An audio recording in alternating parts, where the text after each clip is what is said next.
장인의 시신을 봤을 때 저는 울지 않았습니다. 울 수 없었습니다. 손톱이 10개 모두 뽑혀 있었고 이빨 5개가 사라져 있었으며 등엔 담뱃불 자국이 30개 넘게 찍혀 있었기 때문입니다. 평양 외곽 야산, 얕은 구덩이 속에서 발견된 그의 몸은 이미 부패가 시작됐고 겨울 바람에도 냄새가 진동했으며 저는 그 앞에 무릎을 꿇은 채 한참을 움직일 수 없었습니다. 보이부 요원이 제 어깨를 툭 쳤습니다. 신원 확인됐나? 저는 고개를 끄덕였습니다. 전일춘입니다. 제 장인입니다. 요원이 비웃었습니다. 김정은 금고직이라던 그 양반. 꼴 좋네. 손에 든 담배를 시신 옆에 던졌고 담배꽁초가 장인의 얼굴 곁에 떨어졌으며 저는 그걸 보며 생각했습니다. 다음은 제 차례구나. 저는 알고 있었습니다. 장인이 왜 죽었는지, 누가 죽였는지, 그리고 제가 왜 여기 불려왔는지를요. 3개월 전 장인이 제게 USB 하나를 건넸습니다. 절대 열어보지 마라. 하지만 버리지도 마라. 그때는 몰랐습니다. 그 안에 뭐가 들었는지, 왜 목숨을 걸고 지켜야 하는지, 그리고 그것이 제 인생을 어떻게 바꿀지를요. 보이부 요원이 다시 말했습니다. 유가족 조사 들어간다. 내일 오전 9시 본부로 나와. 제 등골이 서늘해졌습니다. 조사라는 건 신문이고 신문이라는 건 고문이며 고문 끝엔 이 야산 구덩이가 기다리고 있다는 걸 저는 알고 있었습니다. 그날 밤 집으로 돌아오는 길 저는 결심했습니다. 도망쳐야 한다고. 하지만 어떻게? 아내와 딸을 두고 혼자 갈 순 없고 셋이 함께 탈북하기엔 감시가 너무 심했으며 무엇보다 USB를 들키는 순간 모든 게 끝이었습니다. 집 앞에 도착했습니다. 불이 꺼져 있었고 평소와 다른 정적이 흘렀으며 현관문 손잡이가 차갑게 느껴졌습니다. 문을 열었습니다. 거실에 아무도 없었고 딸의 방문이 열려 있었으며 안을 들여다보는 순간 심장이 멎었습니다. 침대가 비어 있었습니다. 딸이 없었습니다. 테이블 위에 쪽지 하나가 놓여 있었고 손이 떨리며 집어들었으며 거기엔 딱 한 줄만 적혀 있었습니다. 내일 9시 혼자 와라. USB 가져오고. 오늘 이야기는 북한의 실체적 진실에 좀 더 다가갈 수 있는 이야기입니다. 이 영상이 많은 분들에게 퍼져서 볼 수 있도록 꼭 댓글에 북한 진실, 북한 실체라고 댓글 작성해 주세요. 특히 대한민국 젊은 세대들에게 안보의 중요성을 심어주는데 중요한 역할을 할 수 있습니다. 꼭 댓글 작성해 주시고 구독과 좋아요도 눌러주세요. 자, 이야기 바로 시작합니다. 저는 박민혁입니다. 평양에서 외교관으로 10년을 일했고 김정은 금고지기로 불리던 전일춘의 사위였으며 지금은 딸을 인질로 잡힌 아버지입니다. 모든 것은 6개월 전으로 거슬러 올라갑니다. 2023년 가을 장인이 갑자기 사라졌습니다. 출장도 아니었고 보고도 없었으며 그냥 증발했고 평양에서 사람이 사라진다는 건 2가지 중 하나를 의미했습니다. 도망이거나 제거당했거나. 사흘 후 상부에서 연락이 왔습니다. 전일춘 동무 집안의 모든 물품을 보관하라. 저는 장인의 집으로 갔고 방 안은 이미 뒤집혀 있었으며 서랍마다 열려 있었고 옷장은 텅 비어 있었습니다. 누군가 먼저 뒤진 흔적이었습니다. 책상 밑을 살폈고 손을 넣어 더듬었으며 뭔가 테이프로 붙어 있는 게 만져졌습니다. 떼어냈습니다. USB였습니다. 작은 검은색 USB에 빨간 테이프가 감겨 있었고 거기엔 장인의 손글씨로 이렇게 적혀 있었습니다. 민혁아, 절대 열지 마라. 하지만 버리지도 마라. 때가 되면 알게 될 것이다. 손이 떨렸습니다. 주머니에 넣었고 밖으로 나왔으며 복도에서 보이부 요원과 마주쳤습니다. 못 찾았나? 저는 고개를 저었습니다. 아무것도 없습니다. 요원이 제 눈을 빤히 쳐다봤고 저는 시선을 피하지 않았으며 심장이 터질 것 같았지만 표정을 유지했습니다. 그래, 잘 찾아봐. 전일춘이 뭘 숨겼는지 모르니까. 요원이 지나갔고 발소리가 멀어졌으며 저는 그제야 숨을 내쉬었습니다. 주머니 속 USB가 뜨겁게 느껴졌습니다. 집으로 돌아왔습니다.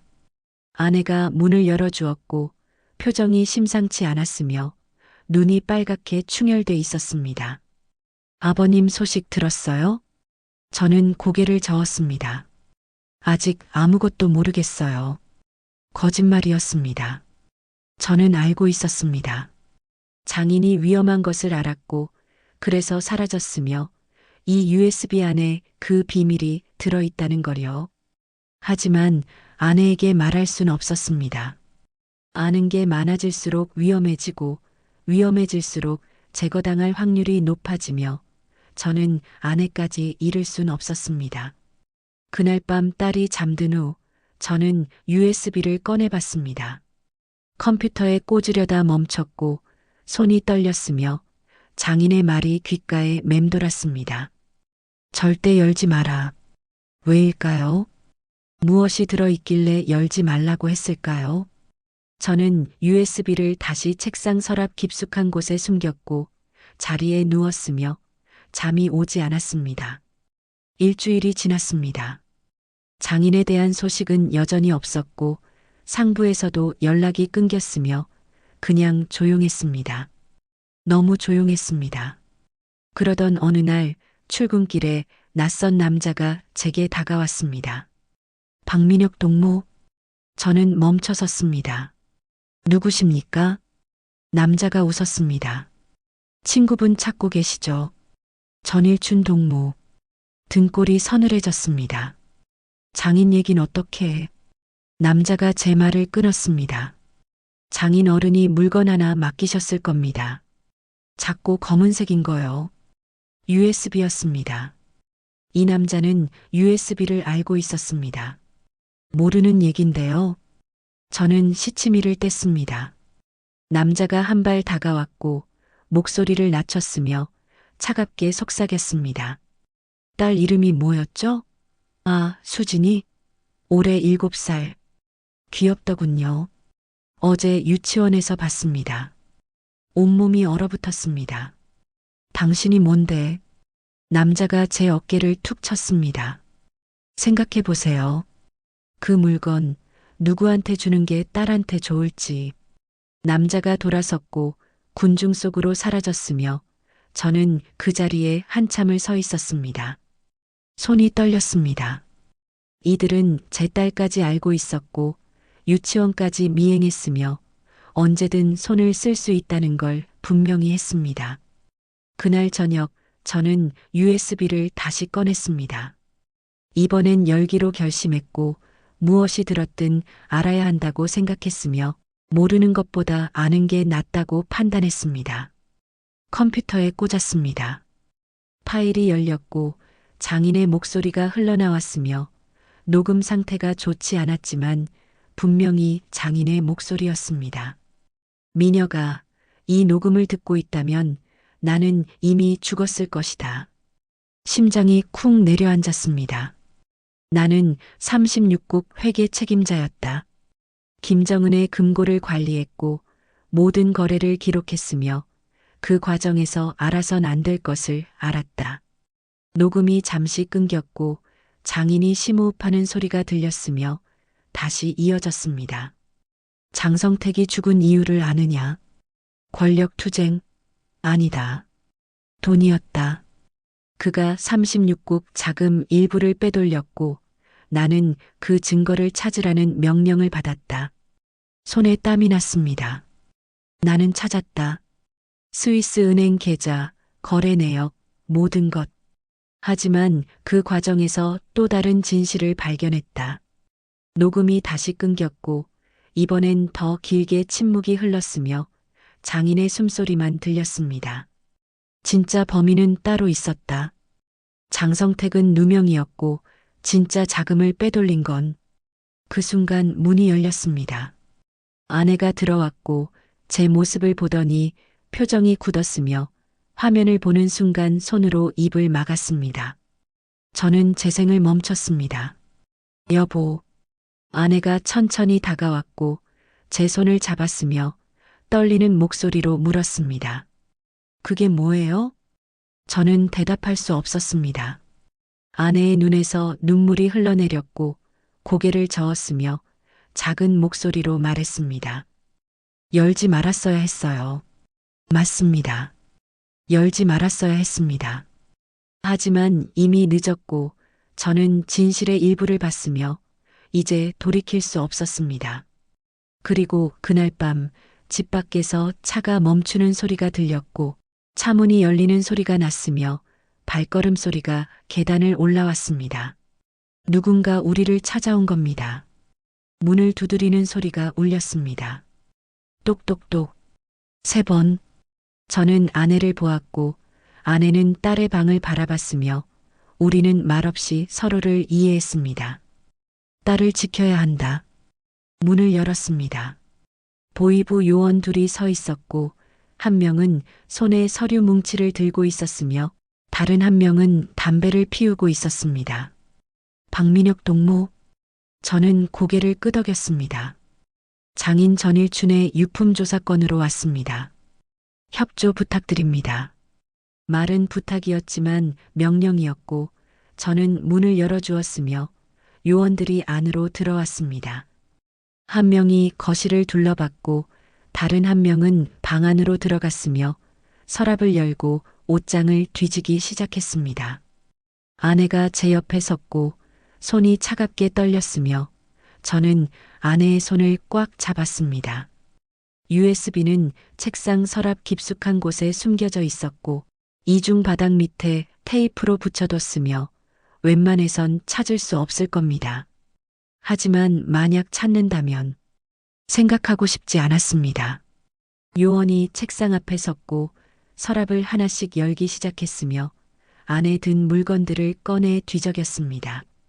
심장이 터질 것 같았습니다.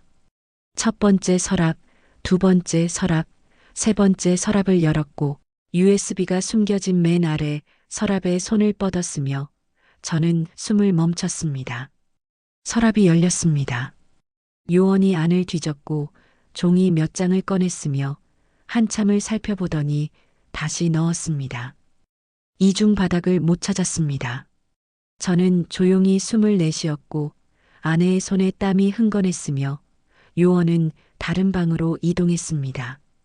30분 후 조사가 끝났고 요원들이 현관으로 나왔으며 한 명이 저를 보며 말했습니다. 특이사항 없습니다. 하지만 혹시 장인 어른이 뭔가 맡긴 것 없습니까?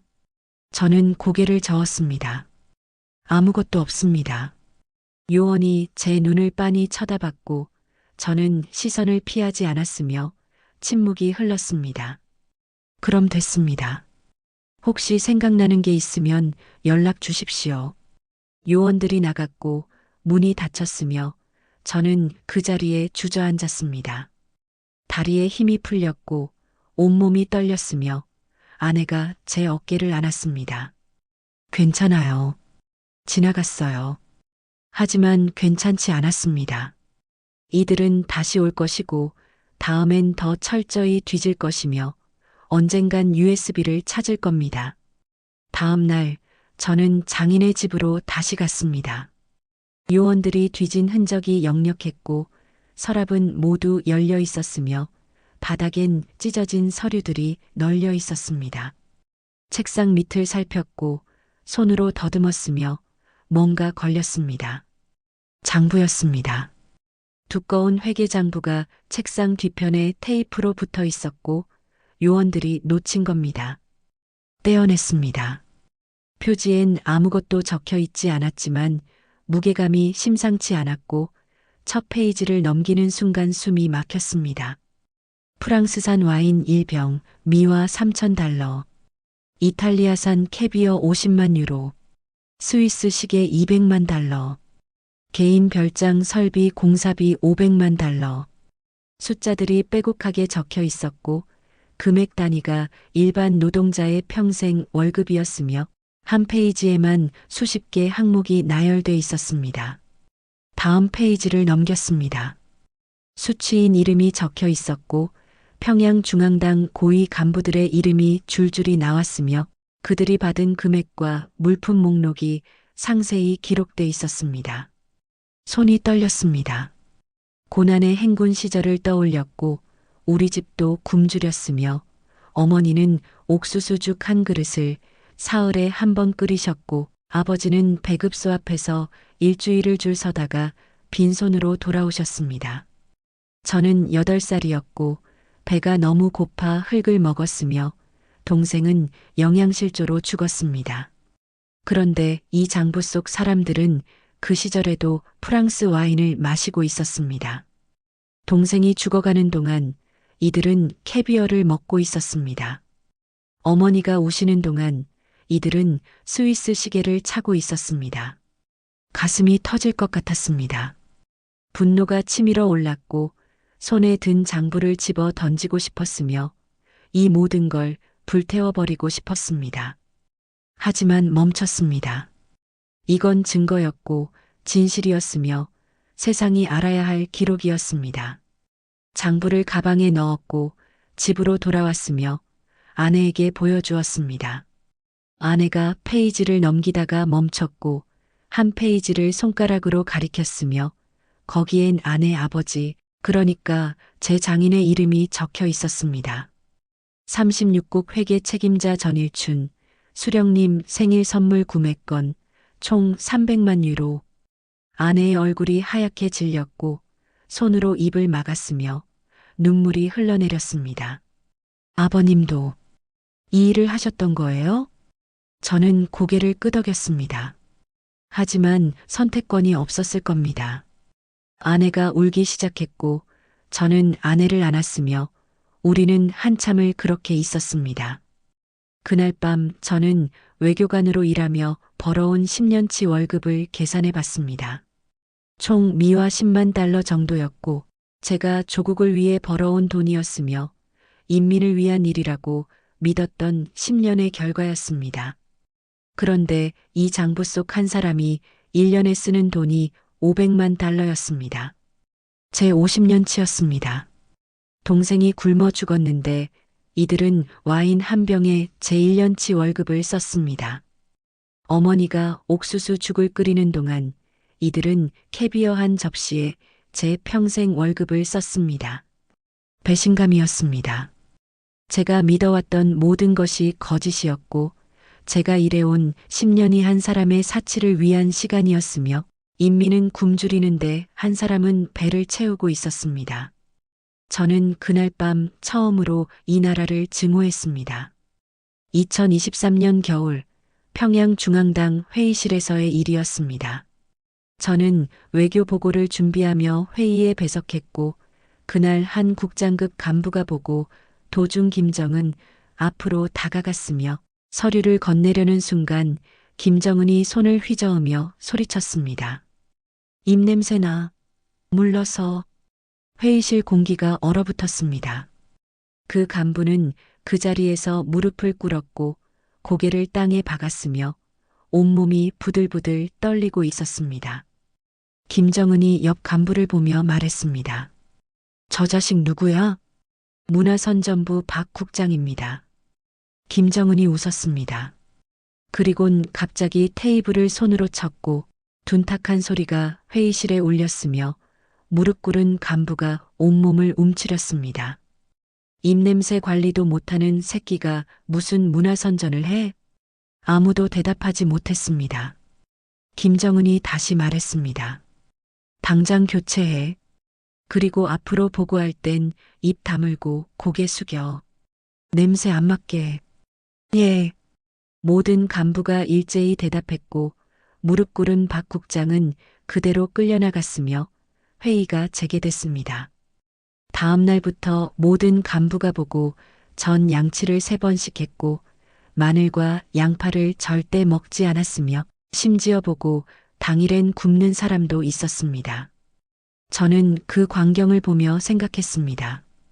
이게 정상인가요?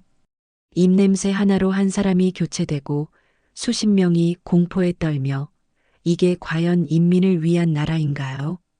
회의가 끝난 후 저는 복도를 걸었고 화장실로 향했으며 문을 열려는 순간 안에서 목소리가 들렸습니다. 박 국장 불쌍하네. 입냄새로 잘리다니. 입냄새가 문제가 아니지. 보고 내용이 마음에 안 들었던 거야. 귀를 기울였습니다. 무슨 보고였는데? 문화선전 예산 삭감건이었어. 그걸 감히 보고했다가 미쳤네. 그 돈 어디 쓰는지 모르나? 36국이지. 다들 아는 거 아냐? 심장이 뛰었습니다. 조용히 해. 그 단어 입 밖에 내면 너도 박 국장 꼴난다. 물 내리는 소리가 들렸고 저는 재빨리 몸을 숨겼으며 두 간부가 나왔습니다. 36국 모두가 알고 있었습니다. 하지만 아무도 말하지 못했고 입 밖에 내는 순간 제거당했으며 그래서 침묵했습니다. 집으로 돌아오는 길에 아내에게 전화가 왔습니다. 여보, 수진이 유치원에서 안 돌아왔어요. 심장이 멎었습니다. 무슨 소리예요? 선생님이 그러는데 낯선 남자가 데려갔대요. 당신 친구라고 했다면서. 손에 든 전화기가 떨어질 뻔했습니다. 지금 어디예요? 집이에요. 경찰에 신고해야 할까요? 안 돼요. 절대 신고하지 마세요. 제가 바로 갈게요. 전화를 끊었고 택시를 잡았으며 집으로 달려갔습니다. 현관문을 열었고 아내가 소파에 앉아 울고 있었으며 테이블 위에 쪽지 하나가 놓여 있었습니다. 집어들었습니다. 딸은 안전합니다. USB 가져오면 돌려드리겠습니다. 내일 밤 12시 대동강 3교 밑 혼자 오십시오. 손이 떨렸습니다. 이들은 정말로 딸을 데려간 겁니다. 아내가 제 팔을 붙들며 말했습니다. 당신 뭔데 이러는 거예요? USB가 뭐예요? 저는 대답할 수 없었습니다. 말해봐요. 우리 딸이 어디 있는데? 아내가 소리쳤고 눈물이 얼굴을 적셨으며 저는 아내를 안았습니다. 미안해요. 다 제 잘못이에요. 그날 밤 저는 USB를 꺼내봤습니다. 이걸 주면 딸을 돌려받을 수 있었고 가족이 안전할 것이며 모든 게 끝날 겁니다. 하지만 장인의 목소리가 귓가에 맴돌았습니다. 때가 되면 알게 될 것이다. 이 안엔 진실이 들어 있었고 누군가는 알아야 할 비밀이었으며 제가 이걸 넘기는 순간 영원히 묻힐 겁니다. 하지만 딸의 목숨과 진실 중 하나를 선택하라면 선택의 여지가 없었습니다. 다음 날 밤 11시 50분 저는 대동강 3교로 향했습니다. 주머니엔 USB가 들어 있었고 손에 땀이 났으며 심장이 터질 것 같았습니다. 다리 밑에 도착했고 어둠 속에서 인기척이 느껴졌으며 누군가 나타났습니다. 낮에 봤던 그 남자였습니다. 가져왔습니까? 저는 USB를 꺼냈습니다. 제 딸은요? 남자가 손짓했고 차 한 대가 다가왔으며 뒷문이 열리면서 딸이 나왔습니다. 아빠.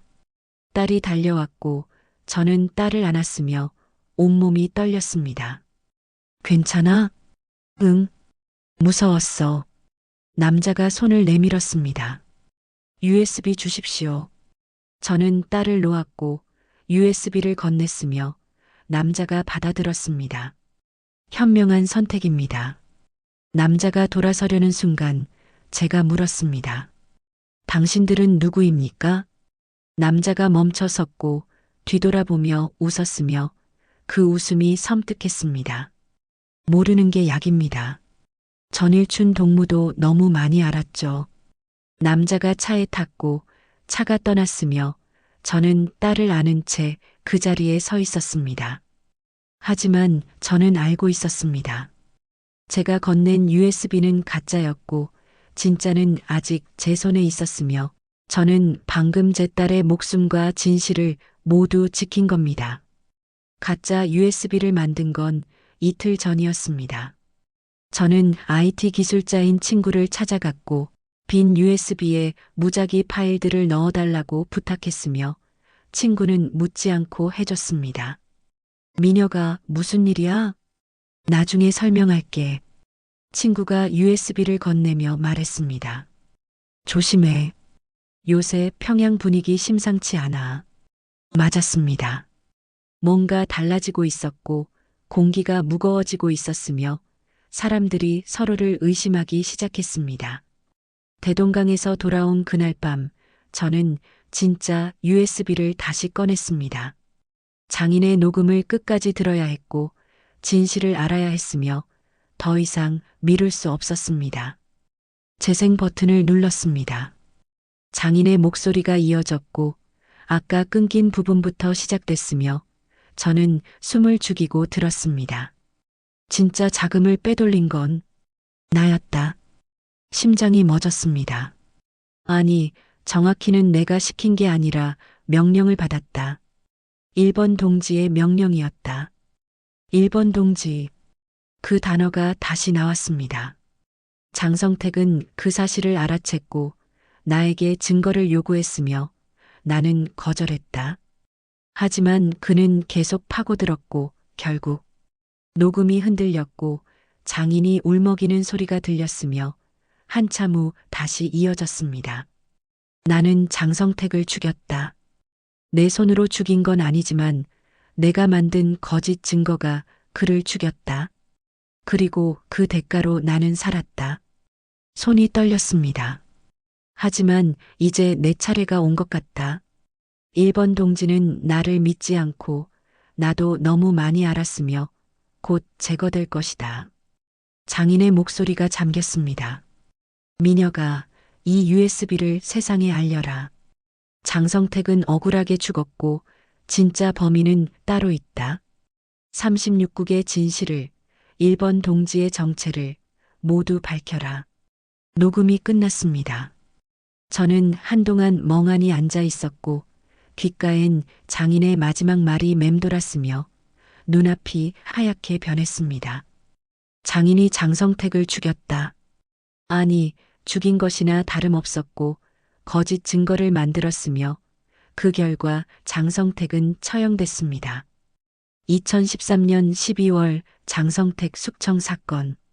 전 세계가 충격에 빠졌고 북한 권력 서열 2위가 하루아침에 제거됐으며 공식 이유는 반당 반혁명 종파행위였습니다. 하지만 진짜 이유는 돈이었고 더 정확히는 장성택이 진실을 알았기 때문이었으며 그를 제거하기 위해 장인이 거짓 증거를 만든 겁니다. USB 안엔 또 다른 파일이 있었고 클릭했으며 장부가 열렸습니다. 장성택 명의 스위스 은행 계좌 내역이었고 거래 날짜와 금액이 상세히 기록돼 있었으며 총액이 500만 달러였습니다. 하지만 이건 가짜였습니다. 장인이 만든 거짓 증거였고 실제로 돈을 빼돌린 건 다른 사람이었으며 장성택은 그저 희생양이었습니다. 다음 파일을 열었습니다. 진짜 계좌 내역이 나왔고 예금주 이름은 가명이었지만 옆에 괄호로 실명이 적혀 있었으며 그 이름을 보는 순간 숨이 막혔습니다. 김여정, 김정은의 여동생이었습니다. 총액은 2천만 달러였고 장성택 명의 계좌의 4배였으며 거래 기록은 36국 자금 출처와 정확히 일치했습니다. 장성택이 죽은 진짜 이유는 이거였습니다. 그가 김여정의 비자금을 알아챘고 장인에게 증거를 요구했으며 대신 자신이 범인으로 몰린 겁니다. 그리고 장인은 명령에 따라 거짓 증거를 만들었고 장성택은 처형됐으며 진짜 범인은 살아남았습니다. 문이 열렸습니다. 아내가 들어왔고 제 표정을 보더니 물었습니다. 무슨 일이에요? 저는 화면을 가렸습니다. 아무것도 아니에요. 하지만 아내가 다가왔고 화면을 봤으며 김여정이라는 이름을 보는 순간 얼굴이 하얗게 질렸습니다. 이게 뭐예요? 저는 대답할 수 없었습니다. 아내가 제 어깨를 잡으며 말했습니다. 당신, 이거 위험해요. 이 이름을 입 밖에 내는 순간 우리 모두 죽어요. 알고 있었습니다. 하지만 진실은 진실이었고 장성택은 억울하게 죽었으며 누군가는 이걸 밝혀야 했습니다. 우리 떠나요. 아내가 말했습니다. 여기선 살 수 없어요. 당신도 알잖아요. 맞았습니다. 이제 선택의 여지가 없었고 탈북만이 유일한 길이었으며 저는 고개를 끄덕였습니다. 그날 밤 저는 탈북 브로커에게 연락했습니다. 대학 동기였고 10년 전 중국으로 넘어갔으며 가끔 연락이 왔었습니다. 미녀가 웬일이야? 형, 도와줄 수 있어? 전화 너머로 침묵이 흘렀고 한참 후 대답이 왔으며 목소리가 낮았습니다. 언제? 최대한 빨리. 일주일 안에 준비할게. 돈은? 있어. 저는 10년간 모은 외화가 있었고 미화 3만 달러였으며 탈북 비용으로 충분했습니다. 가족은? 아내랑 딸. 셋이면 5만 달러. 많았지만 선택의 여지가 없었습니다. 알았어. 전화를 끊었고 아내를 보았으며 아내가 고개를 끄덕였습니다. 일주일 후 연락이 왔습니다.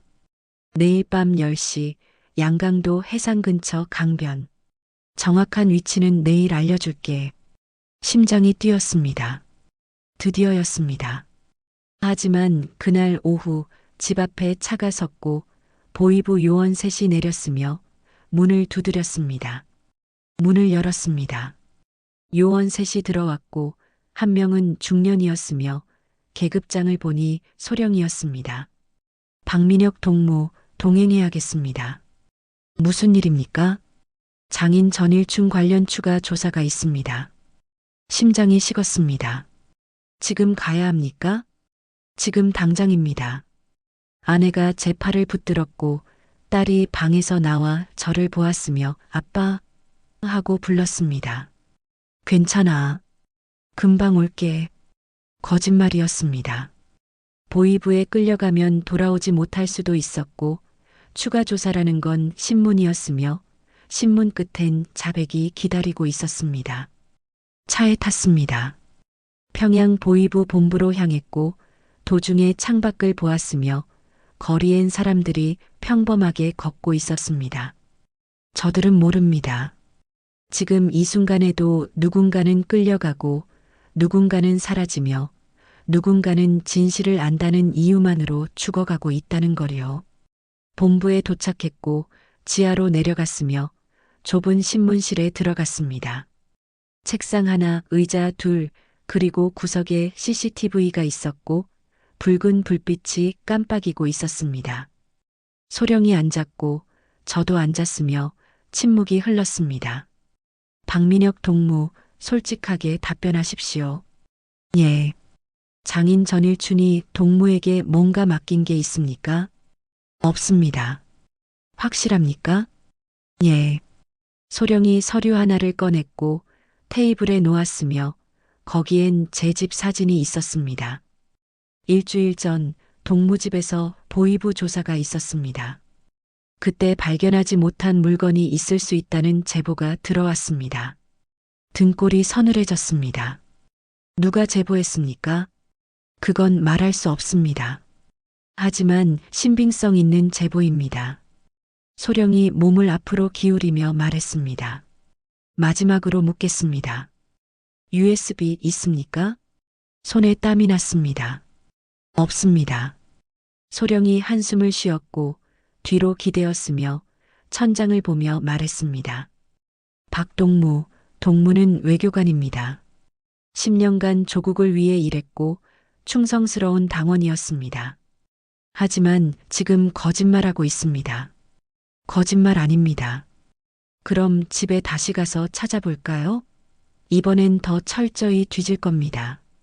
마루도 뜯고 벽도 부수고 천장도 열어볼 겁니다. 딸과 아내가 떠올랐습니다. 아니면 소령이 다시 앞으로 기울였습니다. 지금 여기서 솔직하게 말하면 가족은 건드리지 않겠습니다. 함정이었습니다. USB를 인정하는 순간 모든 게 끝이었고 가족도 안전하지 않았으며 저도 사라질 겁니다. 없습니다. 정말 없습니다. 소령이 일어섰고 문을 두드렸으며 다른 요원이 들어왔습니다. 1번 방으로 데려가. 심장이 멎었습니다. 1번 방, 고문실이었습니다. 끌려갔습니다. 복도 끝방으로 들어갔고 안엔 의자 하나와 테이블이 있었으며 벽엔 도구들이 걸려 있었습니다. 펜치, 전기봉, 물통, 그리고 말로만 듣던 손톱 뽑개가 보였습니다. 의자에 앉혔고 손목을 묶었으며 발목도 고정됐습니다. 소령이 들어왔고 장갑을 끼웠으며 천천히 다가왔습니다. 마지막 기회입니다. USB 어디 있습니까? 저는 입을 다물었습니다. 소령이 고개를 저었고 펜치를 집어들었으며 제 손을 잡았습니다. 왼손 새끼손가락부터 시작하겠습니다. 펜치가 손톱에 닿았고 차가운 금속이 피부를 눌렀으며 저는 눈을 감았습니다. 그때 문이 열렸습니다. 다른 요원이 뛰어들어왔고 소령에게 뭔가 속삭였으며 소령의 표정이 굳었습니다. 뭐? 펜치가 손에서 떨어졌고 소령이 밖으로 나갔으며 저는 의자에 묶인 채 기다렸습니다. 10분 후 소령이 돌아왔고 표정이 달라져 있었으며 손목의 끈을 풀어주었습니다. 가도 됩니다. 예. 상부 지시입니다. 석방입니다. 믿을 수 없었습니다. 무슨, 묻지 마십시오. 그냥 가십시오. 밖으로 나왔고 차가 기다리고 있었으며 집까지 데려다 주었습니다. 집에 도착했고 아내가 울며 달려왔으며 딸이 제 다리를 붙들었습니다. 무슨 일이었어요? 저는 대답할 수 없었습니다. 왜 풀려났는지 몰랐고 누가 명령했는지 알 수 없었으며 하지만 한 가지는 분명했습니다. 누군가 저를 살려둔 겁니다. 그날 밤 낯선 번호로 문자가 왔습니다. 장인이 남긴 것 아직 있습니까? 손이 떨렸습니다. 누구십니까? 친구입니다. 그리고 오늘 당신을 구한 사람입니다. 왜 도와주십니까? 우리 모두 같은 목표를 가지고 있기 때문입니다. 진실을 밝히는 것, 믿을 수 없습니다. 내일 밤 약속한 장소로 가십시오. 모든 게 준비됐습니다. 탈북이었습니다. 이 사람이 브로커와 연결돼 있었고 제 탈북을 돕고 있었으며 심지어 보이부에서 저를 빼냈습니다. 당신은 누구입니까? 답장이 왔습니다. 언젠가 알게 될 겁니다. 지금은 살아남는 것에 집중하십시오. 문자가 끝났습니다. 저는 USB를 꺼내봤고 화면에 비친 장인의 파일을 보았으며 생각했습니다. 이 안에 든 진실을 세상에 알릴 수 있을까요? 장성택의 억울함을 밝힐 수 있을까요? 36국의 실체를 폭로할 수 있을까요? 아직 몰랐습니다. 하지만 한 가지는 확실했습니다. 저는 살아남아야 하고 이 USB를 지켜야 하며 언젠가 진실을 말해야 합니다. 다음 날 밤 9시 우리는 집을 나섰습니다. 아내와 딸 그리고 저 셋이서 평범한 옷을 입었고 큰 가방 하나만 들었으며 이웃에겐 친척집 간다고 말했습니다. 택시를 탔고 평양역으로 향했으며 거기서 해산행 기차를 탔습니다. 기차 안은 사람들로 가득했고 짐을 실은 상인들, 가족 단위 여행객들, 그리고 군인 몇 명이 보였습니다. 저는 창가에 앉았고 아내와 딸은 제 옆에 있었으며 밤 풍경이 창밖으로 흘러갔습니다. 12시간 후 해산에 도착했습니다. 새벽 5시였고 하늘은 아직 어두웠으며 역 앞에서 브로커가 기다리고 있었습니다. 형, 왔구나. 따라와. 차를 탔고 강변으로 향했으며 30분을 달렸습니다. 외진 곳에 차가 멈췄고 브로커가 말했습니다. 여기서 걸어가야 해. 3km쯤. 가방을 들었고 딸을 업었으며 어둠 속을 걸었습니다. 숲길이었고 바닥은 울퉁불퉁했으며 나뭇가지가 얼굴을 스쳤습니다. 1시간을 걸었고 강소리가 들렸으며 브로커가 멈춰 섰습니다. 저기가 두만강이야. 어둠 속에서 강물이 흐르는 소리가 들렸고 물결이 달빛에 반짝였으며 저 너머가 중국이었습니다. 물이 얕아. 허리까지만 와. 조심히 건너. 지금 갑니까? 응. 새벽이 가장 안전해. 경비대 교대 시간이거든. 딸을 내려놓았고 아내의 손을 잡았으며 브로커가 앞장섰습니다. 강에 발을 디뎠습니다. 물이 차가웠고 옷이 젖었으며 발밑돌이 미끄러웠습니다. 천천히 나아갔고 물이 무릎까지 차올랐으며 딸을 다시 업었습니다. 중간쯤 왔을 때 불빛이 보였습니다. 북한 쪽 강변에서 손전등 불빛이 흔들렸고 경비되었으며 브로커가 속삭였습니다. 움직이지 마. 숨 죽여. 물속에 멈춰 섰고 딸이 떨고 있었으며 아내가 딸의 입을 막았습니다. 불빛이 가까워졌고 목소리가 들렸으며 2명의 경비대가 강변을 따라 걷고 있었습니다. 요새 탈북자 많이 잡힌다던데. 응. 다음 달부터 포상금 올라간대. 심장이 터질 것 같았습니다. 불빛이 우리 쪽을 향했고 물 위를 훑었으며 저는 숨을 참았습니다.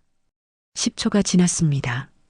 불빛이 지나갔고 경비대가 멀어졌으며 브로커가 다시 움직였습니다. 빨리. 나머지 거리를 달렸고 중국 쪽 강변에 도착했으며 물에서 올라왔습니다. 옷이 흥건히 젖었고 추위가 뼈를 파고들었으며 딸이 울음을 터뜨렸습니다. 쉿. 아직 안 끝났어. 브로커가 딸을 달랬고 우리를 이끌었으며 숲속 오두막으로 들어갔습니다. 안엔 중국인 남자가 기다리고 있었고 마른 옷을 건넸으며 우리는 갈아입었습니다. 여기서 이틀 쉬어. 그 다음 베이징으로 가. 이틀 후 트럭에 탔습니다. 짐칸 안에 숨었고 상자들 사이에 공간이 있었으며 그 안에서 숨죽이고 있었습니다. 10시간을 달렸고 검문이 3번 있었으며 그때마다 숨을 죽였습니다. 베이징에 도착했습니다. 한국 대사관으로 가려 했지만 브로커가 말했습니다. 대사관은 위험해. 중국 공안이 감시하거든. 안전가옥으로 가. 아파트 한 채로 들어갔고 거기엔 다른 탈북자 가족들이 있었으며 우리는 그곳에서 한 달을 기다렸습니다. 그 한 달 동안 저는 USB를 컴퓨터에 백업했고 클라우드에 올렸으며 만약을 대비해 3곳에 복사본을 만들어뒀습니다. 그리고 장인의 녹음을 다시 들었습니다. 미녀가 세상에 알려라. 진실을 밝혀라. 알겠습니다, 아버님. 한 달 후 한국행 비행기에 탔습니다. 몽골을 거쳐 태국으로 갔고 태국에서 한국 대사관에 들어갔으며 난민 신청을 했습니다. 3개월 후 인천공항에 도착했습니다. 한국 땅을 밟는 순간 눈물이 흘렀고 아내도 울었으며 딸은 여기가 한국이야? 하고 물었습니다. 응. 이제 우린 자유야. 하나원에서 6개월을 보냈고 교육을 받았으며 새로운 삶을 준비했습니다. 하지만 저는 USB를 잊지 않았습니다. 6개월 후 하나원을 나왔고 서울에 정착했으며 작은 원룸을 얻었습니다. 그리고 그날 밤 USB를 다시 꺼냈습니다. 6년 만이었습니다. 6년 동안 열어보지 못했고 두려웠으며 하지만 이제는 때가 됐다고 생각했습니다. 컴퓨터에 꽂았고 파일을 열었으며 장인의 목소리를 다시 들었습니다. 녹음이 끝나갈 무렵 장인이 마지막으로 말했습니다. 미녀가 한 가지 더 말해야 할 게 있다. 새로운 내용이었습니다. 내가 만든 거짓 증거, 장성택 계좌네요. 그건 김여정의 지시였다. 하지만 김여정도 명령을 받았다. 누구한테? 김정은이다. 숨이 막혔습니다. 김정은은 모든 걸 알고 있었고 장성택이 김여정의 비자금을 캐고 있다는 것도 알았으며 그래서 나를 시켜 거짓 잔고를 만들게 했다. 장성택을 제거하기 위해서 손이 떨렸습니다. 그리고 진짜 비자금은 김여정 것이 아니었다. 김정은 본인의 것이었다. 김여정 명의로 만든 계좌는 위장이었고 진짜 돈은 다른 곳에 있었다. 파일이 하나 더 열렸고 새로운 계좌 내역이 나타났으며 예금주 이름은 김정은이었습니다. 총액은 5억 달러였습니다. 인민이 굶주리는 동안 김정은은 5억 달러를 해외에 숨겨뒀고 그 돈은 36국에서 빼돌린 것이었으며 장성택은 그 사실을 알아챘기에 죽었습니다. 저는 그제야 모든 것을 이해했습니다. 장성택 숙청의 진짜 이유, 36국의 실체, 1번 동지의 정체, 그리고 장인이 왜 죽었는지를요. 그리고 이 진실을 세상에 알려야 한다는 것도요. 다음 날 저는 한국 언론사를 찾아갔습니다. 가장 큰 신문사에 들어갔고 취재 데스크를 찾았으며 USB를 내밀었습니다. 이게 뭔데요? 김정은의 비자금 증거입니다. 그리고 장성택 숙청의 진실입니다. 기자가 웃었습니다. 탈북자분이시죠? 이런 이야기 많이 들었어요. 이건 진짜입니다. 제 장인이 직접 작성한 장부이고 녹음 파일도 있습니다. 검증할 방법이 없잖아요. 파일을 보십시오. 계좌번호, 거래 내역 다 있습니다. 기자가 한숨을 쉬었고 USB를 돌려주었으며 말했습니다. 죄송하지만 보도할 수 없습니다. 탈북자 증언만으로는 부족해요. 다른 언론사도 찾아갔습니다. 방송국, 인터넷 매체, 탐사보도팀 모두 같은 반응이었고 증거 부족, 검증 불가, 위험하다는 이유로 거절했습니다. 좌절했습니다. 거리를 걸으며 생각했습니다. 장인이 목숨 걸고 남긴 기록이 이렇게 묻히는 건가요? 그때 전화가 왔습니다. 낯선 번호였고 받았으며 남자 목소리가 들렸습니다. 박민혁 씨? 누구십니까? 국정원입니다. 잠깐 만날 수 있을까요? 심장이 뛰었습니다. 1시간 후 강남의 조용한 카페에서 만났습니다. 중년 남자가 앉아 있었고 정장을 입었으며 명함을 건넸습니다. 국가정보원 북한 분석과 김철수입니다. 어떻게 저를? 당신이 언론사 5곳을 찾아다닌 거 알고 있습니다. 그리고 USB 이야기도 들었습니다. 손에 땀이 났습니다. USB 있습니까? 저는 가방에서 USB를 꺼냈고 테이블에 놓았으며 김철수가 집어들었습니다. 이거 진짜입니까? 제 장인이 작성한 겁니다. 36국 회계 책임자였고 모든 거래를 기록했습니다. 김철수가 노트북을 꺼냈고 USB를 꽂았으며 파일을 열어봤습니다. 10분 동안 아무 말 없이 화면을 보더니 표정이 굳었습니다. 이거 뭔가요? 일부 정보가 우리가 가진 정보와 일치합니다. 심장이 뛰었습니다. 정말입니까? 특히 장성택 관련 부분. 우리도 그가 억울하게 죽었다는 첩보를 받았지만 증거가 없었습니다. 그런데 이 파일엔 김철수가 화면을 돌렸고 거짓 증거 파일을 가리켰으며 말했습니다. 이게 당시 북한 내부에서 유포된 장성택 비자금 증거랑 똑같습니다. 그런데 여기엔 거짓이라고 명시돼 있고 진짜 범인이 누군지 나와 있습니다. 믿으실 수 있습니까? 김철수가 고개를 끄덕였습니다. 시간이 필요합니다. 정밀 분석하고 교차 검증하고 다른 정보와 대조해야 합니다. 3개월 정도 걸릴 겁니다. 알겠습니다. USB를 건넸고 김철수가 받아들었으며 악수를 청했습니다. 박민혁 씨, 이게 진짜라면 북한 정권의 실체를 밝히는 결정적 증거가 될 겁니다. 장인 어르신이 대단한 용기를 내셨습니다.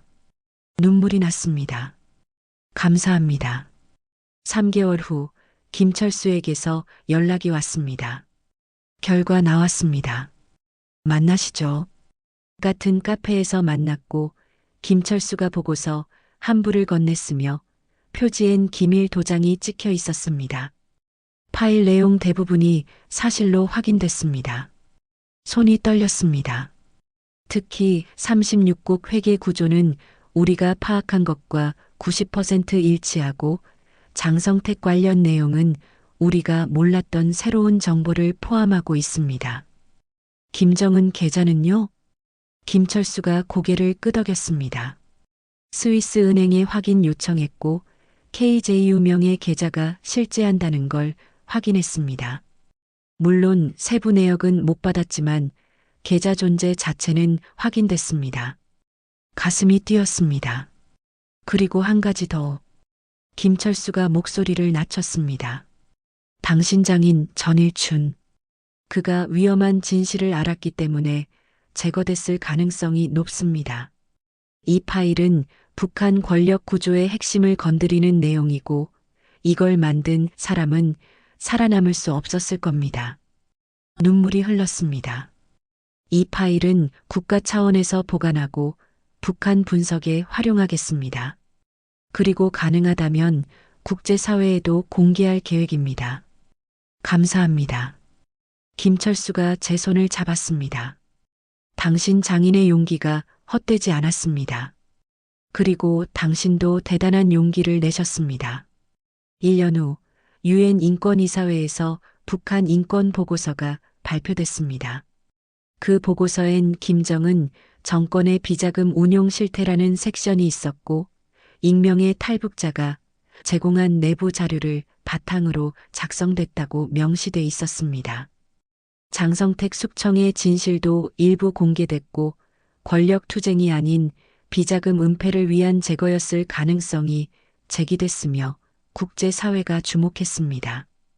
북한은 강하게 반발했고 악의적 날조라고 비난했으며 하지만 부인할수록 더 신빙성이 높아졌습니다.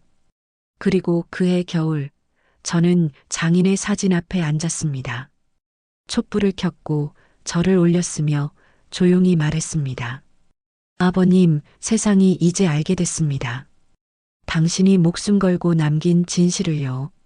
저는 지금도 가끔 평양 거리를 꿈에서 봅니다. 굶주린 사람들이 배급소 앞에 줄을 섰고 아이들이 마른 얼굴로 엄마 손을 잡고 걸었으며 노인들이 공원 벤치에서 먼 산을 바라봤습니다. 그들은 아직도 모릅니다. 자신들이 바친 것들이 어디로 흘러갔는지, 자신들의 굶주림이 누구의 스위스 계좌를 채웠는지, 자신들의 고통이 누구의 와인 값이 됐는지를요. 하지만 언젠가는 알게 될 겁니다. 진실은 언제나 드러나고 거짓은 언젠가 무너지며 억울한 죽음은 반드시 밝혀지기 때문입니다. 장인이 남긴 USB는 이제 역사의 기록이 됐습니다. 국정원 자료실에 보관됐고 유엔 인권 보고서에 인용됐으며 학자들이 북한을 연구할 때 참고하는 자료가 됐습니다.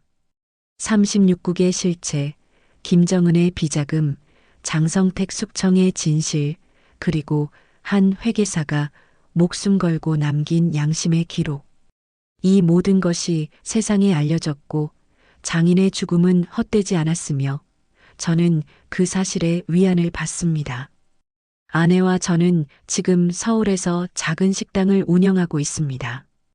평범한 냉면집이고 손님들이 와서 밥을 먹고 가며 저는 주방에서 국물을 끓이고 아내는 홀에서 손님을 맞습니다.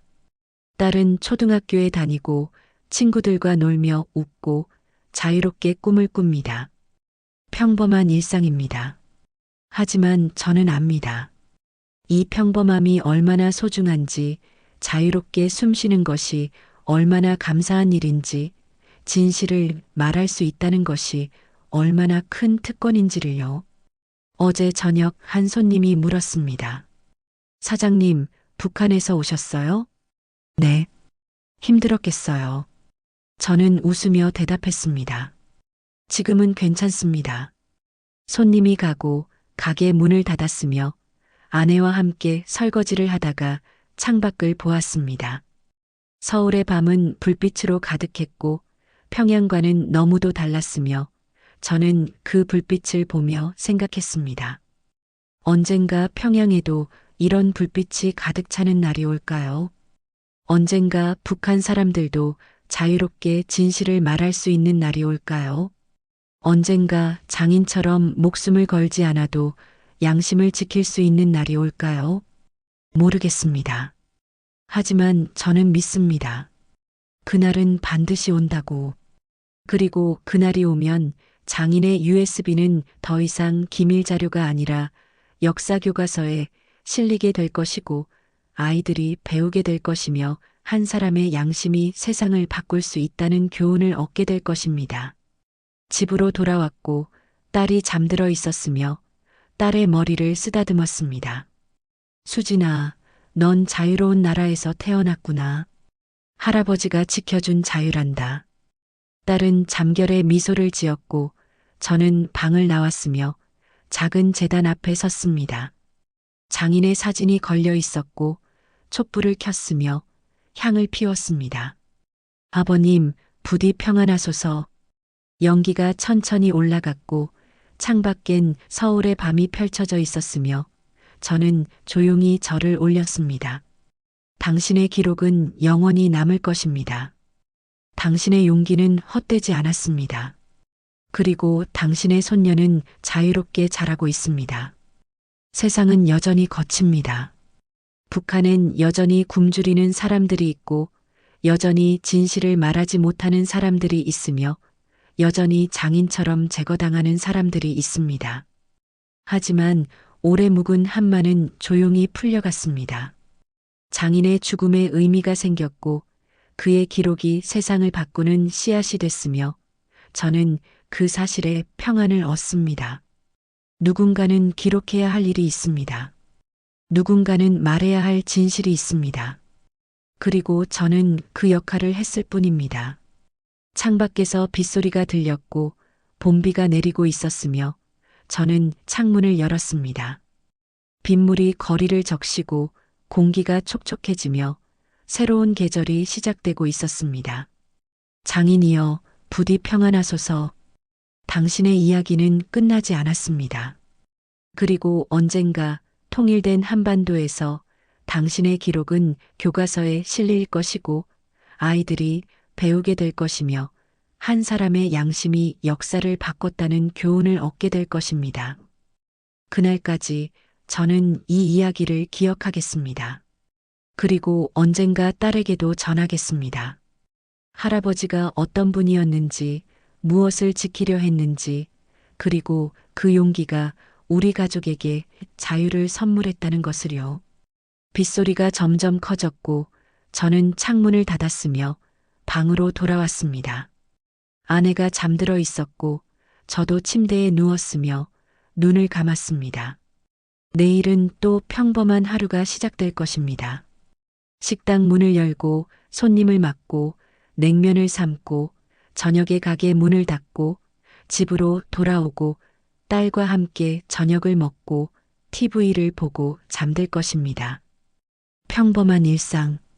하지만 그 평범함 속에 자유가 있고 평화가 있으며 진실을 말할 수 있는 용기가 있습니다. 그리고 그것이 장인이 목숨 걸고 지키려 했던 것입니다. 저는 잠들기 전 마지막으로 속삭였습니다. 아버님, 감사합니다. 그리고 사랑합니다. 오늘 이야기 어떠셨나요? 오늘 이야기 들으시고 많은 분들이 이 영상을 보기를 원하신다면 댓글에 소감을 남겨주세요. 어떤 내용도 좋습니다. 구독과 좋아요도 눌러주시면 더 많은 분들에게 전파될 수 있으니 함께 해주시길 부탁드립니다.